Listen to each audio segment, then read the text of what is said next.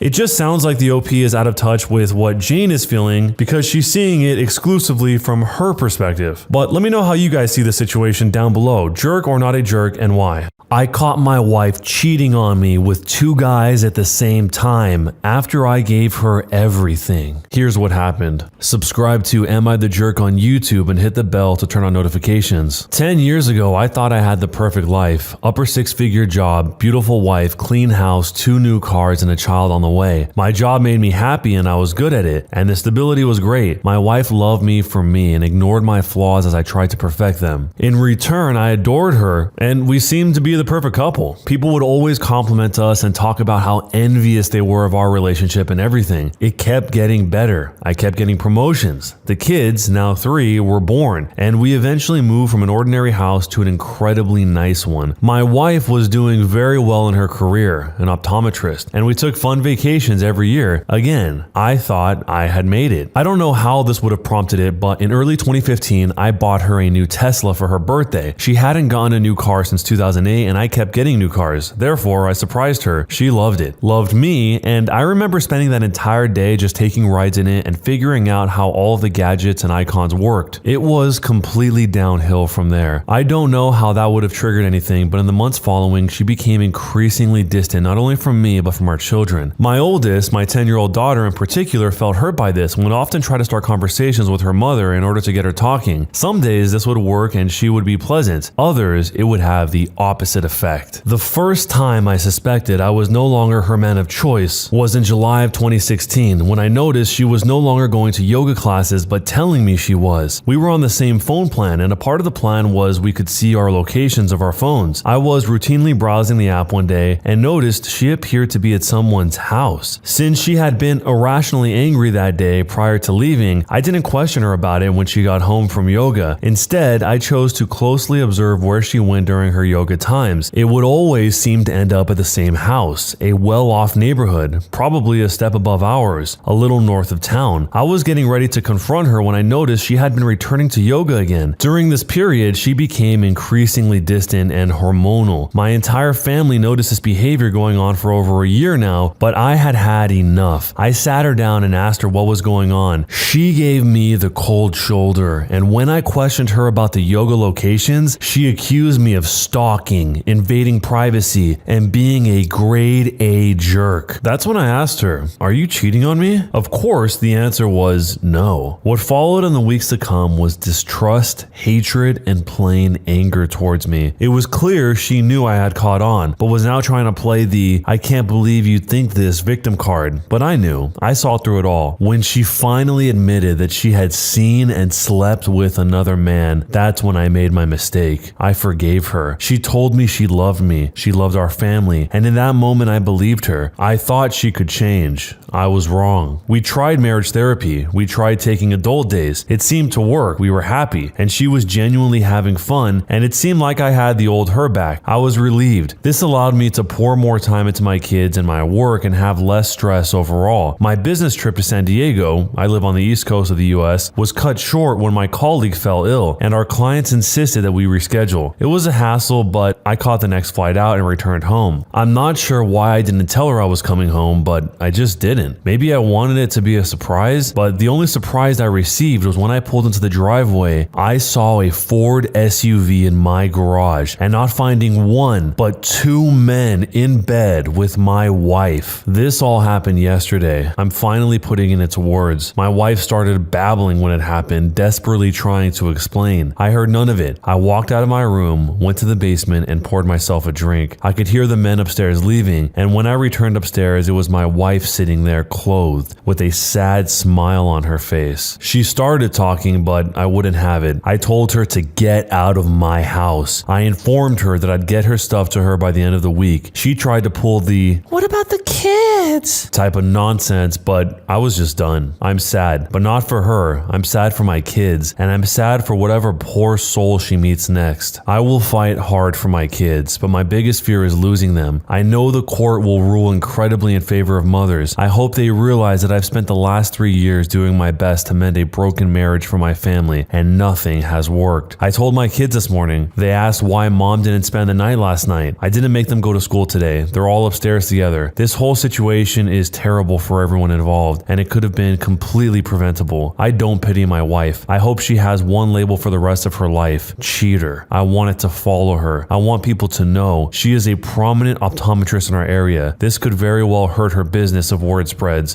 which it very well may. Thank you for listening. If you've gone through something similar, I'd love to chat. What should I do? I can't believe the original poster here actually took his wife back after he found out she was cheating for the first time. I think for most people, the relationship would probably never be the same again. But it sounded like he just wanted it to go back the way it was before so bad he just went along with it and thought she had changed. But there's nothing to say in this entire story that the person she was cheating on him with originally was even one of the 2 men that he caught her with in their bedroom. In fact, the one that she admitted to could be a different person than the location that he saw when she was supposed to be at the yoga studio, which could be 2 different people from the people that she was cheating with when he walked in the bedroom. So if those are all 4 different people, that means she was cheating on him with 4 people at the same time. Not literally in the same moment like those last 2, but that she was juggling some sort of relationship with all 4 at the same time. I get the sense that the wife knew how bad the OP wanted the family to stay together and how far he was willing to go to make that happen, because he stayed with her after she admitted she had cheated on him, that she just wanted to push the boundaries because she thought she could get away with it. In other words, she must have thought that, oh, if that was okay and he'll forgive me for that, he'll probably forgive me for this. But let me know how you see the situation and what kind of advice would you give to somebody who was in this position. My stepson is in love with my daughter. Only people within this household know what's going on. My husband and I have been married for 12 years. We were both previously married before we met, and I came into the marriage with 2 daughters, and he came into the marriage with 2 sons. We have one 11-year-old son between us, and my daughter's ages are 20 and 18. My stepson's ages are 19 and 17, so the older kids are all essentially 1 year apart. Both stepsons have lived out of state with their mother until a little over a year ago. My younger stepson wanted to move in with us, which was fine and great. He's a good kid and wanted to attend public school after being homeschooled his whole life. My 18-year-old daughter and him are both seniors in high school and attend the same school. They have what I thought was a very close sibling bond. They drive to school together, take some of the same classes, have some of the same extracurricular activities. They get along great. Recently, my stepson has been moody and depressed and said that he is unable to sleep at night because he has too much running through his mind. My husband took him to see a doctor about it, and the doctor diagnosed him with anxiety and depression. My husband tried to talk with him more about what's on his mind, and my stepson confesses that he has feelings for a girl and can't stop thinking about it and was worried she didn't feel the same way. My husband told him to just tell the girl how he feels, put it out there, see what she says. So he did. Last night, my stepson told my daughter that he has feelings for her and has for quite a while. My head is not clear and I can't recall at this moment exactly what was written, but my daughter showed me the Snapchat messages, which she didn't want to screenshot because then my stepson would know. So I saw them once before they disappeared into the Snapchat void. I immediately told my husband, who then went to speak with my stepson about the situation and basically told him it was wrong. Understandably, my daughter feels emotionally violated. She has lost all trust in him and no longer feels comfortable around him. We have had to essentially keep them separated for the past 24 hours because my stepson feels horribly awkward and my daughter is experiencing some trauma over it. It is an extremely uncomfortable situation for all involved. Here is where it goes downhill. In my eyes and in my daughter's eyes, this is disgusting and perverted. I truly apologize if that offends anyone. That is not my intention. I am having a very difficult time looking at my stepson the same way now. My first reaction was to send him straight back to his mother, but I didn't say so and just kept my mouth shut. My husband and I had time to sleep on it and talk more about it today. And it turns out he sees nothing wrong with the situation and says, people love who they love. Who am I to judge? I do not feel this way. I am protective of my daughter and her feelings. My husband's parents feel the same way he does. I was raised in a family that would not think this is okay on any level. Keep in mind, my daughter and stepson have been raised as siblings, basically since they were each 4 years old. It's not like they just met and became step-siblings recently. It is clear my husband and I will not agree on whether this is right or wrong. We need a therapist stat to help us navigate this, or our 12-year marriage and 15-year relationship is going to be destroyed. The tension in this house right now is worse than anything I have experienced in my lifetime. Please help me. Am I being completely unreasonable in the way that I am viewing this? Am I making a big to-do about nothing? How do I handle this? How do I protect my daughter without alienating my stepson? I need all the help I can get right now.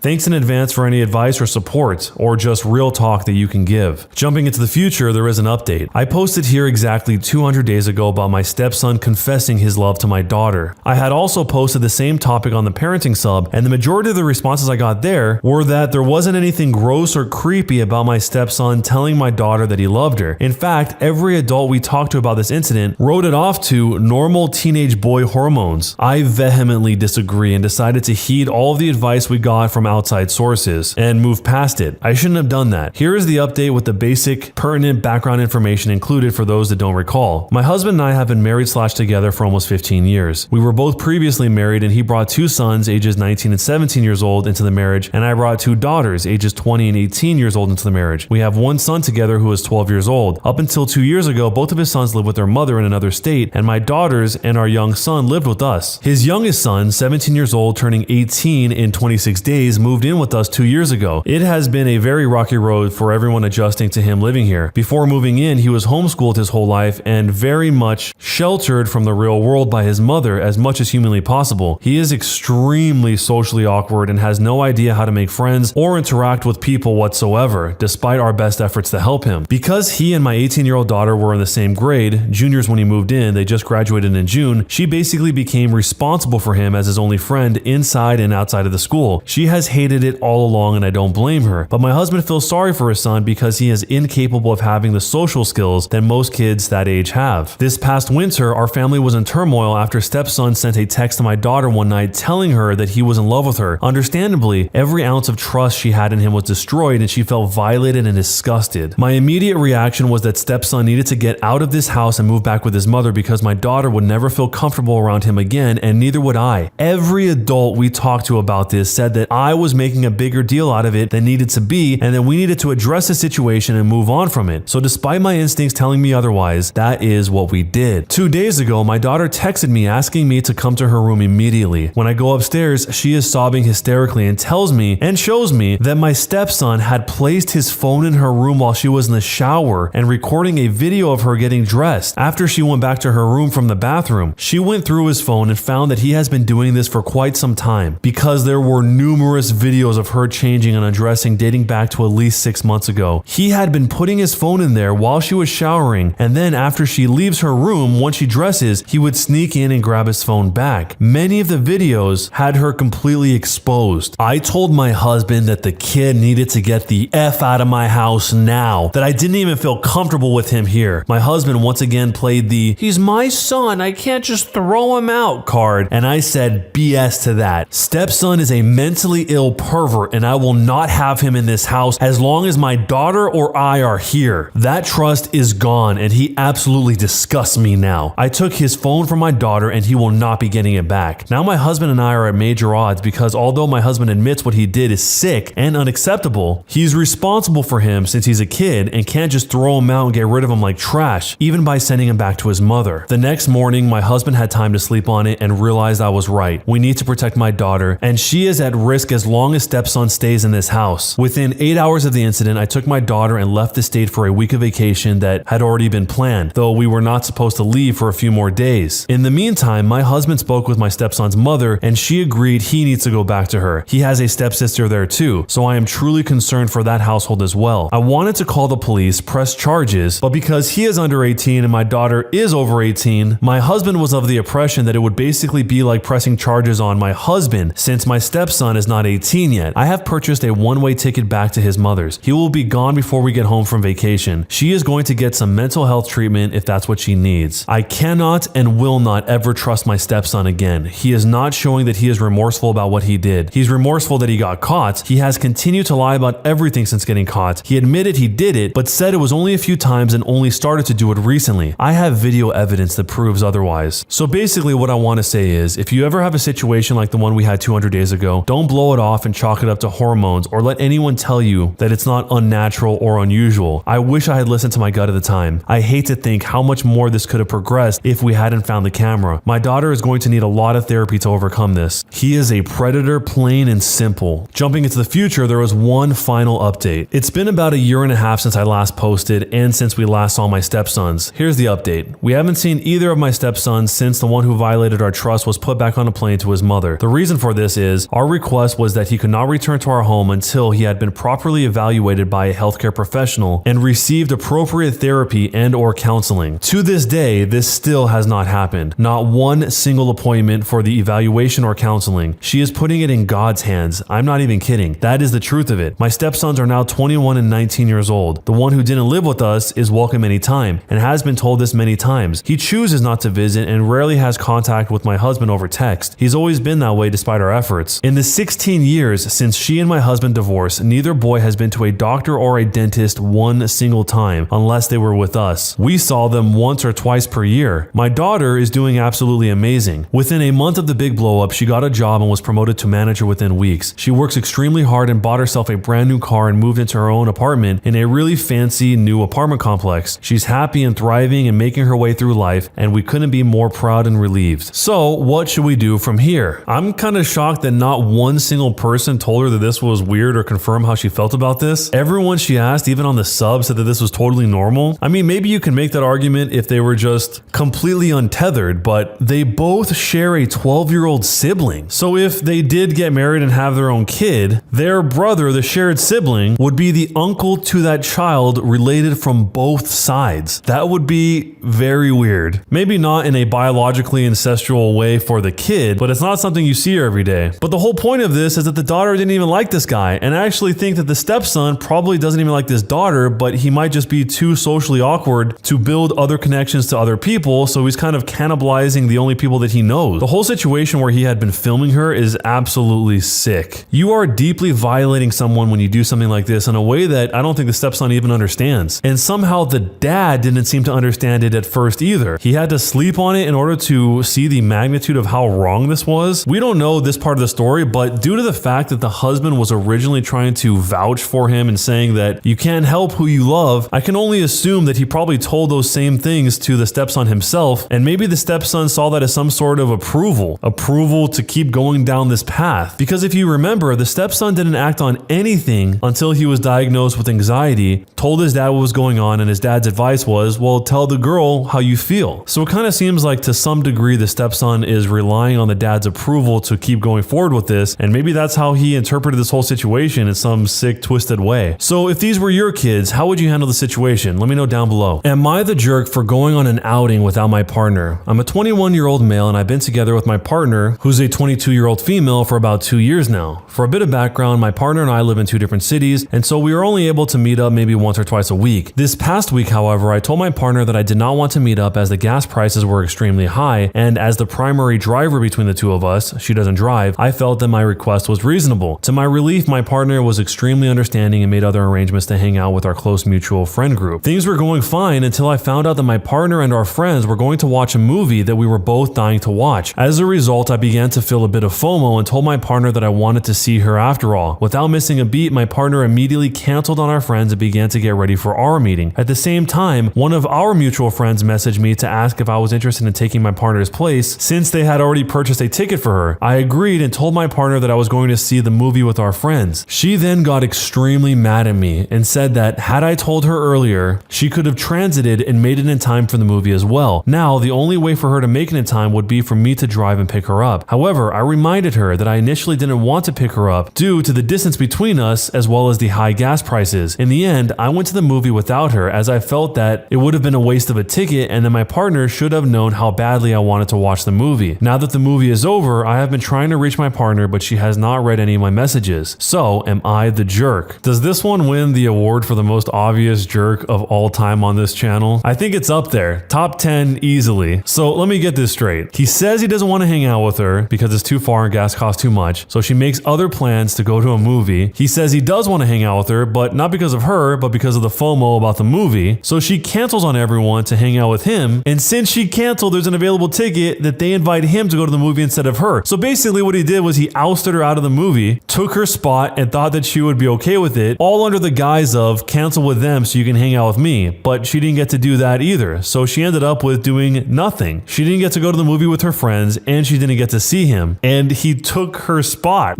This is crazy. Crazy that he would think there's any possible interpretation where he is not the jerk. So if you somehow see this differently, let me know how and why down below, and jerk or not a jerk, and why. An entitled Karen gets hurt because she doesn't listen. Okay, so I'm going back to work because it's finally opening back up after the virus, and that made me remember this story. Some of the moments of this are a little fuzzy, and I was running on 3 hours of sleep that day. I work at a popular thrift store in Canada. When I was on maternity leave with my little one, I had to go into my store to buy some more baby clothes, as he was just getting way too big for his younger clothing. I hate buying brand new unless it's on sale. So I was browsing some of the household aisles, hoping to add to my collection of weird and pretty pottery that I had started when on leave, when I hear a smash at the other end. I look at my watch and realized that most of the employees who would deal with this problem were on lunch. So the policy is, if something made out of glass breaks, one employee would stand at the break point to stop customers from stepping on it, and the other would go get a broom to clean the mess. Most times, the people who rolled the product were on the floor to deal with it, but Cash was in charge of that when the break came. Since no one was around, I decided, what the heck, I'm not in a hurry and the baby sleeping in the cart. So I stood there, and my mother-in-law, who was with me at the time, went to tell the cash register about the break. Most customers were my regulars who knew I worked there and just had a baby. Some of them even stood there, out of the glass, to gush about how cute my little man is. Then, this one lady who looked like a Karen comes near, and I tell her, "Excuse me, ma'am, I'll have to ask you to go down the other aisle and come back to this one once the mess is cleaned up." She scoffed at me, looking at me up and down.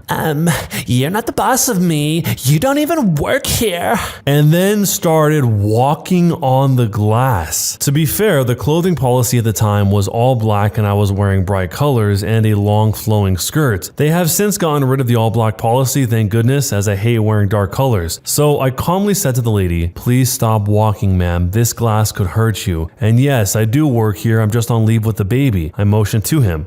What glass? There's nothing on the floor. She said as she stopped to look on the shelves. She never even looked down. I highly doubt you work here. You're just some entitled kid who had a baby way too young and is now trying to use it to get free things. I was 23 years old at that point, 24 now. She went to walk away, and at that moment, this lady, if I can even call her that, slipped on the glass and hit the ground. I asked her if she was okay, and she screamed, "Why didn't you tell me there was glass? I'll have you fired!" "I did warn you," I said as a supervisor and my mother-in-law showed up. The supervisor was the only one available to clean the mess, and she's one of the best ones there. My mother-in-law saw that I was in distress and asked me what happened as the supervisor helped the lady stand. Luckily, the lady only got a small scratch on her hand from the glass. "I want her fired. Where is her manager?" Which made me think, oh, so now she believes that I work here. "I'm the manager on duty," she said to the lady. "What happened, OP?" As I explained to her what happened, the lady kept trying to butt in, but the supervisor kept holding one finger up to silence her. Another customer chimed in and said,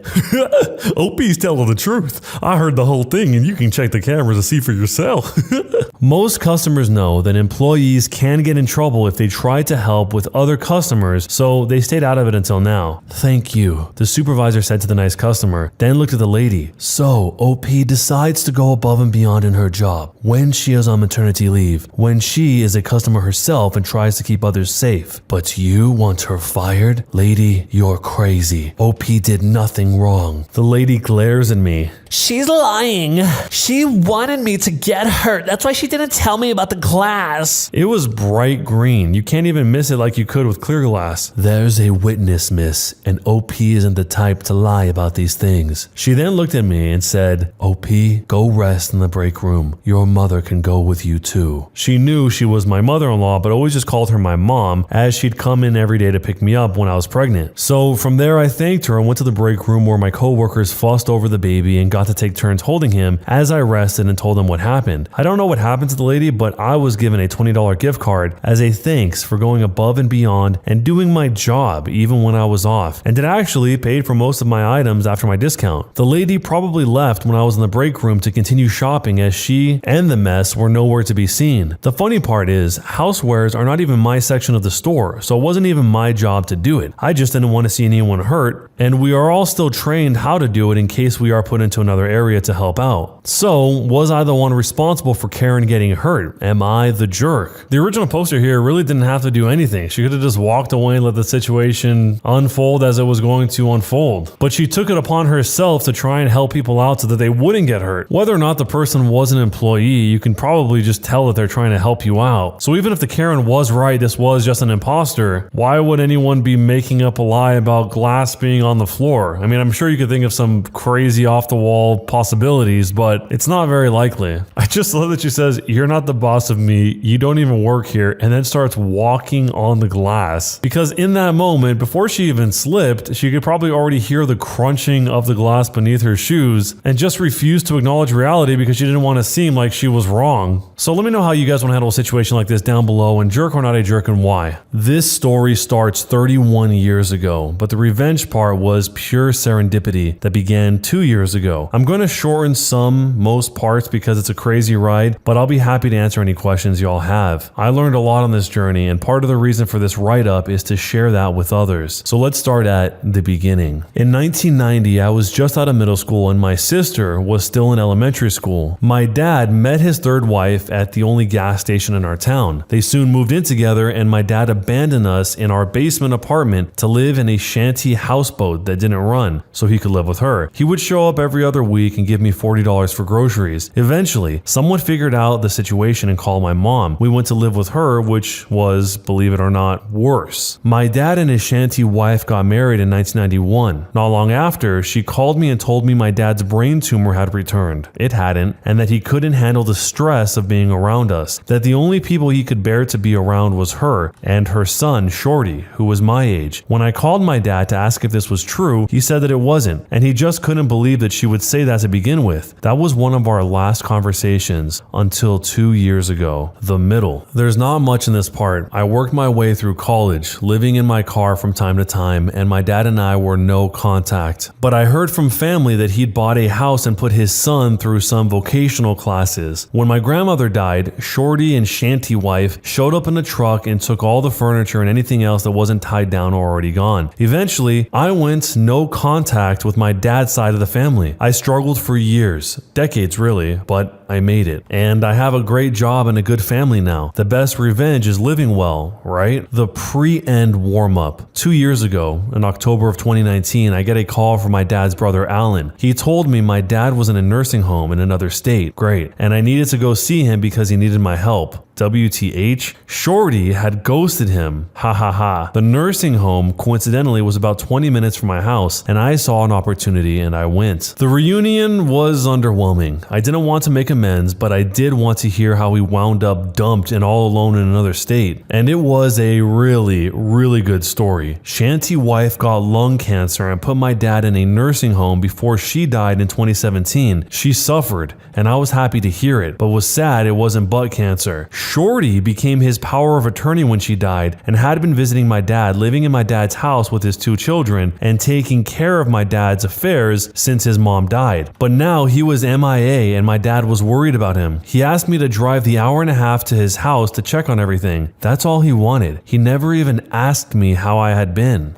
I agreed to go, I think out of morbid curiosity. I'd never been to my dad's house. I did want to see where he lived with his real family for 30 years. I wanted to see what my life could have been. It was 50 shades of awful. The grass hadn't been cut all summer. You couldn't get to the front door because of the overgrowth. There were 3 pickup trucks in the yard. 2 were full of trash, cabs and beds and back seats. Just trash. Mail, clothes, paper, shoes, garbage bags. I couldn't understand it. My dad's handicap modified modified SUV was on 4 flats and full of garbage too. I didn't have a key, so I just walked around. From what windows I could look through, the inside was in shambles and hoarded to hell. On the front and carport doors were dozens of notices from the city that they were going to condemn the place. The carport was also hoarded, boxes and boxes stacked on top of each other, most rotting from the rain. The yard was full of garbage, broken Christmas ornaments, more shoes, rusted tools, old toys. There was a letter in the mailbox notifying him that since the house was abandoned, mail would not be delivered anymore. That night, I googled powers of attorney and how to use them. I went back the next day and showed my bedbound dad the pictures on my phone. He vowed to beat Shorty's butt and then asked me for help once more. I told him I would, but he'd have to sign power of attorney over to me. All of it. Durable, which is financial, and medical. If he didn't, he could figure this out by himself. He agreed. So I set about finding a lawyer who would drive to another state and do the paperwork in the nursing home. Bless that lawyer for being so good at his job, because all I did was tell him what I knew and he put together a beautifully bulletproof power of attorney. It was full of stuff that I didn't even know I would need. He also filled the paperwork to revoke Shorty's power of attorney, and now I'm unstoppable. We're from a small rural town, and it's the kind of creepy landlocked place that no matter how long you've been gone or how far you've been away, when you go back, you will see someone you know. Even if you don't know them, you know them. It's like playing 7 degrees of everybody all the time. It's suffocating, but it can also be helpful.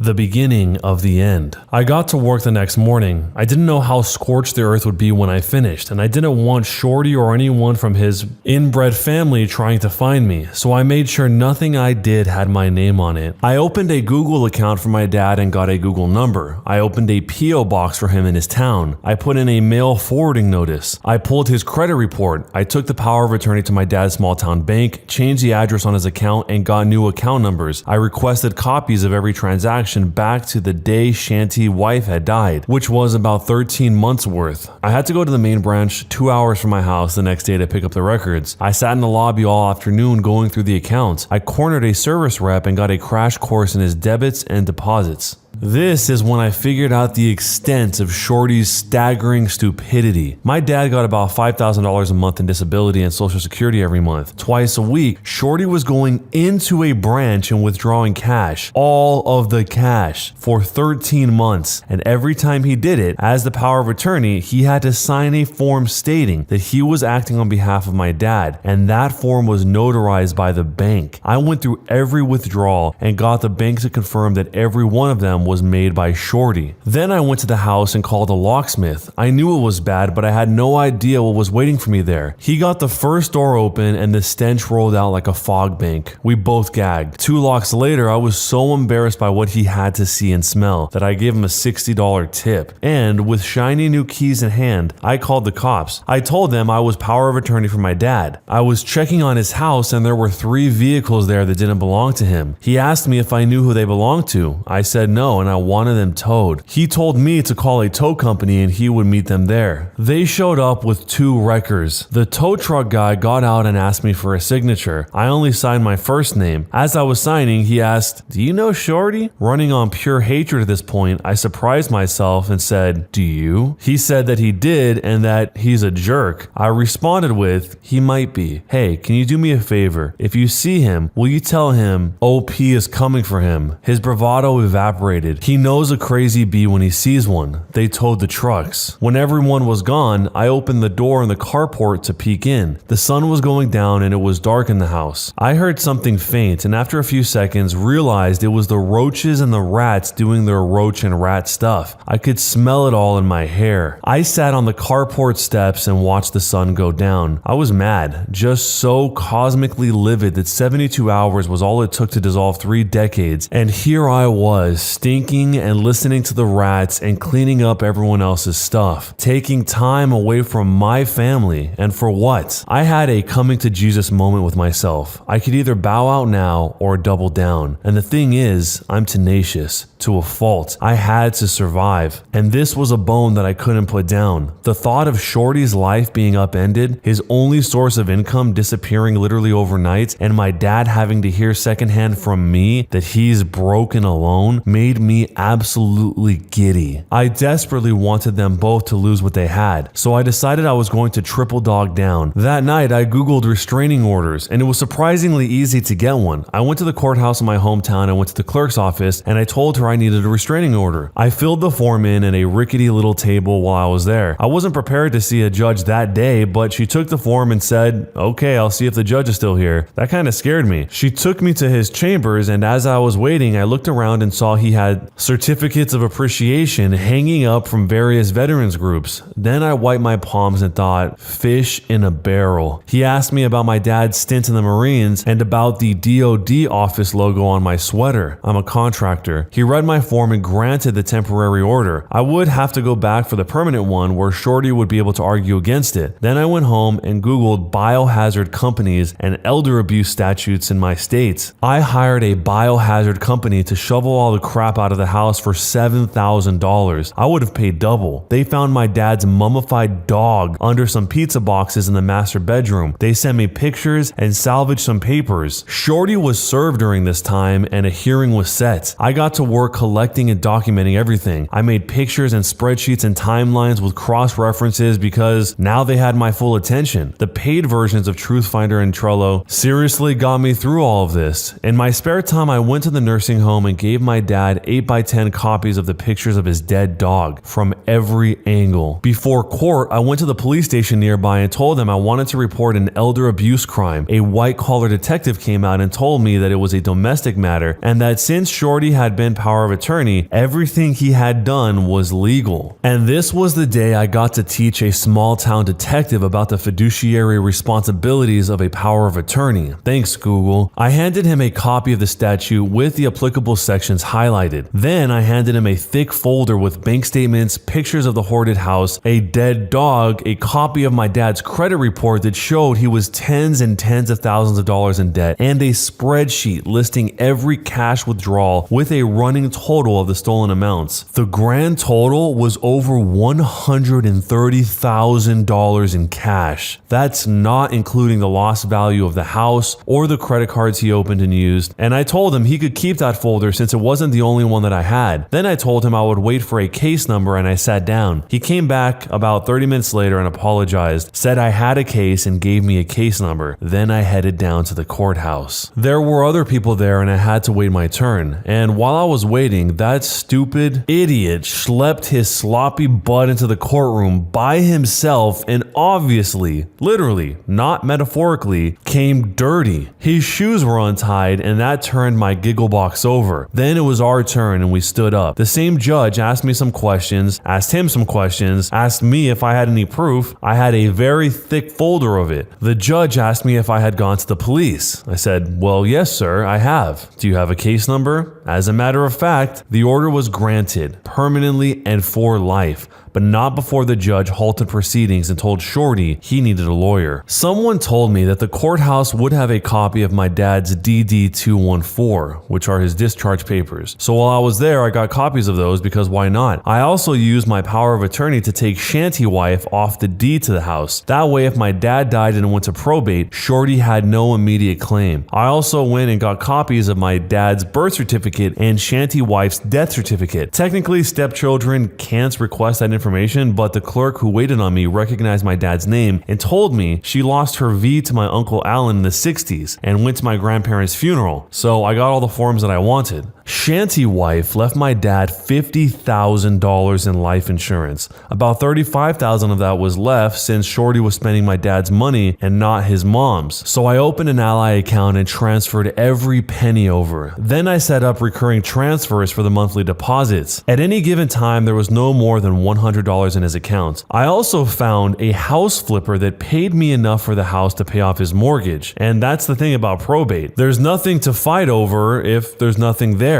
And I made sure there was nothing there. My dad died thinking he still owned a house. Speaking of which, this is about the time I found my dad's life insurance policies. They were up to date and Shanty Wife was a beneficiary. My power of attorney didn't allow me to change beneficiaries, but it did allow me to assign them. And since Shanty Wife was dead, there was technically no beneficiary. This is where the death certificates came in handy. I assigned my sister and me as beneficiaries, irrevocable too, which means that the only way to change that is for my dad and me and my sister to agree to it. I kept my dad in the dark about all of this. The only thing he ever really knew was about the restraining order and his dead dog. I found out that he had purchased the gravesite next to Shanty Wife and wanted to be buried next to her. That was just never going to happen. I googled national cemeteries and found out he qualified to be in one since he was a disabled Vietnam era veteran, so I arranged for that instead. And the cherry on top of it all, my dad died in June this year and I was there. He's buried in a national cemetery far away where no one will ever go visit him. The only obituary I ran was on the funeral home's website, and that was only for insurance purposes. I wrote it as vague as possible. There was no service. His urn is purple, the color that he hated most. I got a call in August from the prosecutor's office in my hometown. The lady on the other end is married to my first cousin because, of course she is. That's how it works there. Shorty was arrested just after midnight on July 1st, was still in jail, and had been arraigned on a felony elder abuse charge. Now he's facing 10 years in AmITheA prison. She told me not to expect a trial anytime soon, as it can take up to 3 years for that to happen. I told her that was awesome since the uncertainty will hopefully haunt him. And after all of that, he's still got prison to look forward to. He lost his kids, he lost his dad in quotes, and now I'm spending his mom's cancer money. He lost his free house, his trucks, he has no credits, and he will never be able to get any sort of decent job and will, hopefully, for a long time, not be able to find a decent place to live. And I sleep like a baby. Am I the jerk? The part that stood out to me as being the most petty above everything else is the fact that he chose a purple urn for his dad because it was the color that he hated most. I get why he would feel the way he felt about him, especially from his perspective. It's kind of like the dad chose the other family over him and then in the end gave power of attorney to Shorty. It's just kind of wild that the dad got $5,000 a month in disability and social security, and Shorty would just walk into a branch, withdraw all the cash and use it for whatever he wanted to. That's a lot of money to be stealing and just using for whatever you want. And the dad must have been comfortable enough as he was where he wasn't noticing that $5,000 a month was just getting taken out of his disability and social security. The part that probably hurts the OP the most is the fact that the dad seems to have no remorse at all for basically just abandoning him once he met his third wife at that gas station. They hadn't seen each other that entire time, and in his elderly age, instead of trying to make amends, he just asked them to do favors for him because he can't get a hold of the person that is in charge of everything, Shorty. And as the OP was growing up, when he was working his way through life, his dad was paying for the vocational tuition for the son of his wife when he had his own son that he didn't do that for. Of course, that's gotta sting. So let me know how you see this whole situation. Do you think the revenge was justified or was it going too far? Let me know down below in jerk or not a jerk and why.